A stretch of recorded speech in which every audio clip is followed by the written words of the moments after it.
Kita sih berharap Mega bisa cepat pulih ya. Cepat pulih. Kadang kan cedera lutut itu tidak gampang ya, kita berkaca pada dia pengen Mega benar-benar fit karena apa? Mega itu aset. Aset bukan hanya untuk Bang Jatim tapi juga aset bagi timnas Indonesia dan aset bagi dirinya sendiri. Betul. Bukan kontroversi Mega main di Turki bukan. Tapi Mega main di Livoli, balik ke Livoli dulu.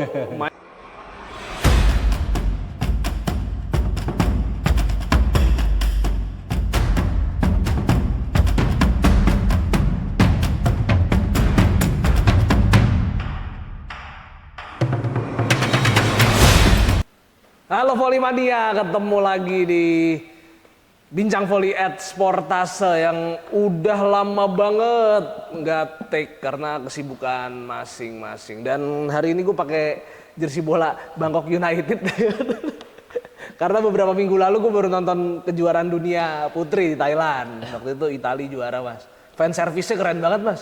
Kejuaraan dunia. Sudah sempurna banget emang Italia kan? Iya.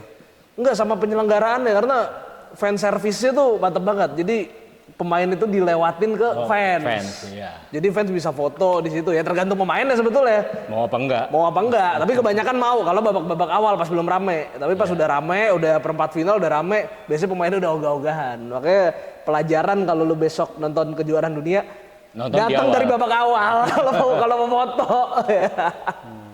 Tapi kita nggak akan bahas kejuaraan dunia karena kita bahas pemain kebanggaan kita, Mega yang udah mulai latihan, udah mulai uji coba, udah lama ya di Manisa Buyuk Sehir, bahkan udah tanding sama tim-tim Sultan Larligi beberapa kayak Aydin Buyuk Sehir waktu itu juga udah dihadepin sama Mega. Nah ini tapi jadi kontroversi nih mas karena bukan kontroversi Mega main di Turki bukan. Tapi Mega main di Livoli, balik ke Livoli dulu, main di Bang Jatim di Final Four nanti. Nah ini gimana mas menurut lo mas? Kalau gue sih sebetulnya karena divisi 2-nya baru main Desember harusnya nggak apa-apa. Nggak masalah sebenarnya. Iya.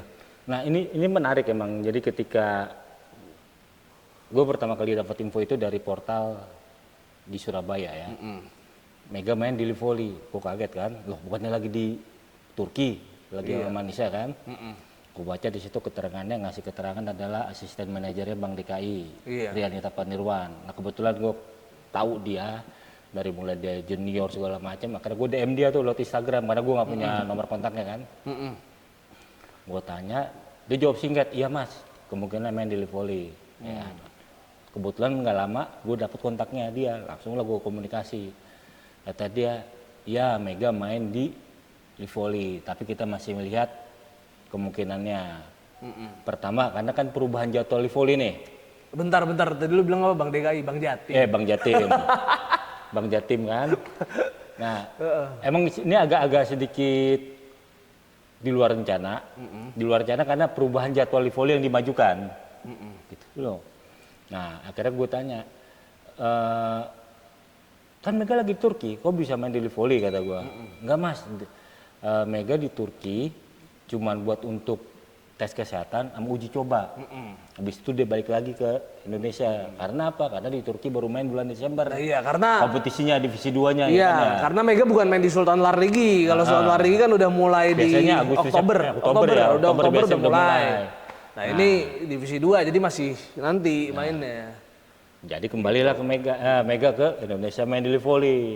Nah, ini mengundang kontroversi. Iya, makanya. Seolah-olah Mega dipaksa main Livoli oleh Bang Jatim karena dia karyawan Bang Jatim. Itu tidak juga gitu loh. Kebetulan kemarin pas gua liputan di Nambo hampir seminggu, ketemulah dengan manajernya Bang Jatim. Rianita yang nyariin, mas lu wawancara manajernya aja dah, lebih enak kan, jangan nungguannya. Tanya Pak Yohanes Koto, kata Pak Yohanes Koto, kita nggak mau maksakan Mega main di Livoli. Karena apa? Kondisi lututnya belum benar-benar fit. Terus gua konfirmasi, loh di Turki main bagus loh Pak. Iya di Turki itu Mega juga ngomong ke saya minta izin Pak saya mau main. Emang gimana kondisinya? Emang masih berasa nyeri, cuman dia memaksakan. Makanya kan di Turki pun dia hanya main 2 set kan, nggak pernah full kan. Kondisinya oke dah kalau emang kamu memaksakan untuk ikut coba itu silakan. Tapi kan mungkin hati-hati juga kan. Nah untuk di volley, Yohanes Kunto nggak mau memaksakan Mega main. Itu sampai final pun juga belum tentu dia Mega main karena dia boleh main tapi lihat dulu kondisinya. Yohanes nggak mau, cuman gara-gara gelar di volley, Mega main tapi cederanya nambah parah. Nah, iya. Dia nggak mau seperti itu. Dia pengen Mega benar-benar fit karena apa? Mega itu aset.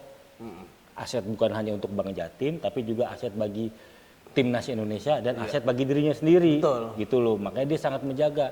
Makanya kan kemarin ketika hari Minggu, sehari sebelum final pool EE di Nambo, Mega kan hadir tuh. Iya. Hari Seninnya. Hari Minggu tuh saya udah ketemu Mega datang. Cut dulu, cut. Udah, Sip. lanjut. Nah, aku ketemu Pak Yohanes Kunto. Mega udah datang kok Gi, katanya dia. Udah di Tangerang. Cuman dia nggak ngasih tahu di hotel mana segala macam. Nah, tapi itu jadi kontroversi.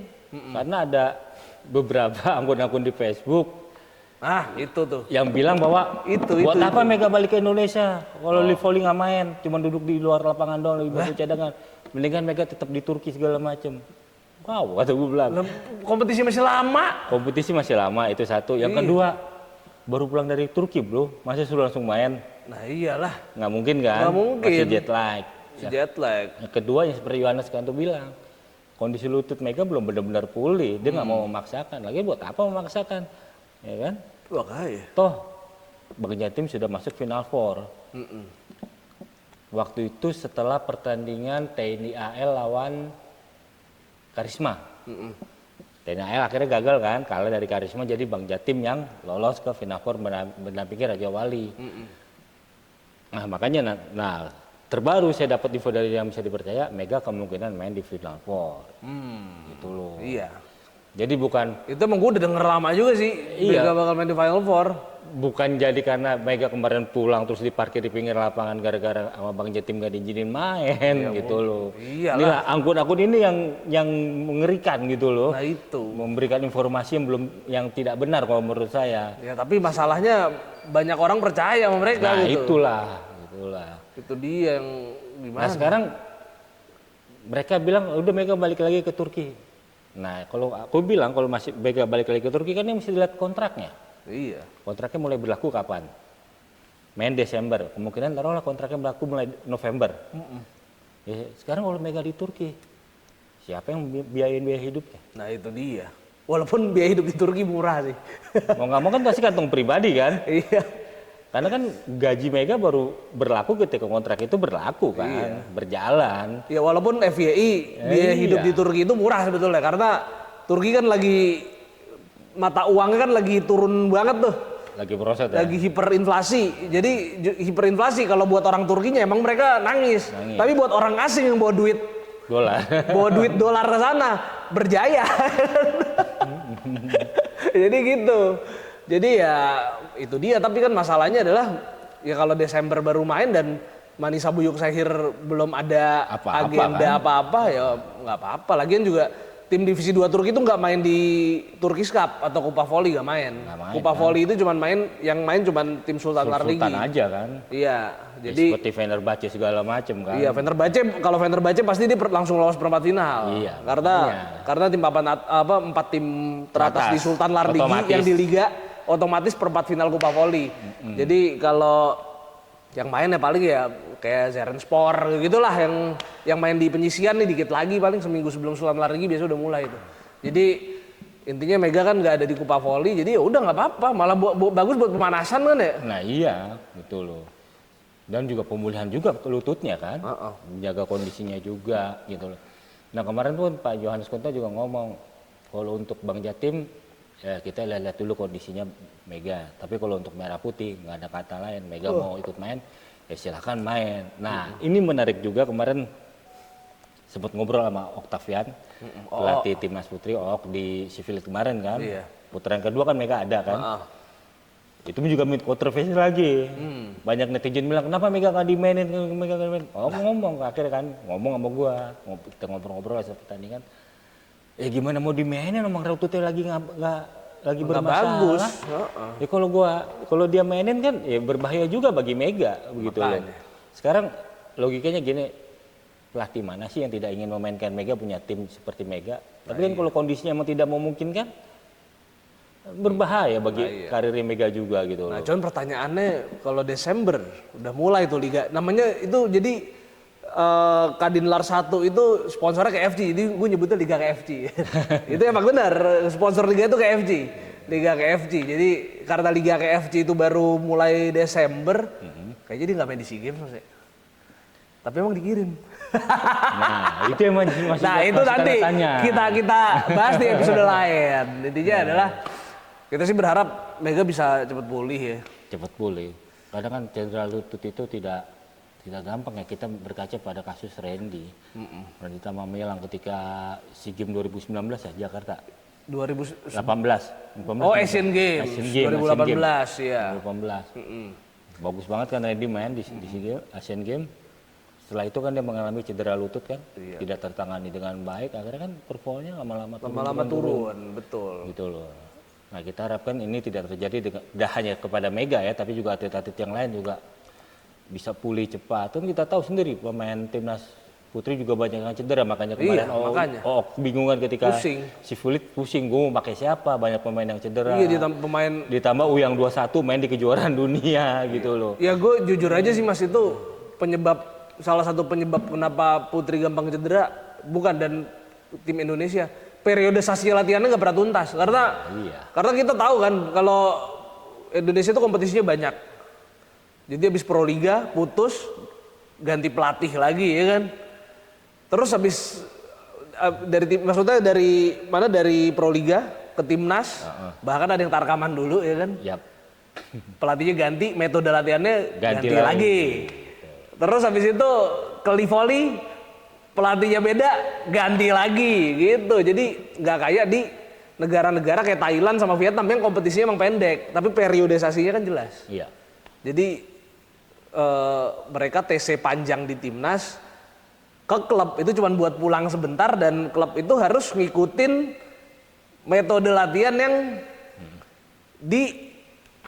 yang diarahin sama federasi, yang disusun sama federasi. Udah jelas kan? Udah jelas. Blueprintnya udah jelas. Blueprintnya jelas. Selama setahun, 2 tahun segala macam gitu loh. Iya. Nah kita kan Livoli aja dimajuin. Iya. Karena mau SEA Games. SEA Games. Divisi satunya kapan? Kapan divisi 1 setelahnya kalau nggak salah? Apa sedang berlangsung? Belum. Belum ketahuan siapa yang promosi ya? Iyalah. Belum ketahuan. Divisi 1 belum ada tanggal ya kan dari PBVSI kan? Belum sepertinya. Padahal paling Desember sih feeling gua divisi 1. Bisa jadi. Katanya di Ciamis gue denger tapi ya intinya ya itu tadi. Periodisasi latihan yang gak jelas bikin timnas kita pemain kita tuh salah satu penyebab yang bikin pemain kita gampang cedera juga ya. Jadi itu intinya ya udah gitulah, kita akan bahas itu di episode selanjutnya. Udah berapa menit kameramen?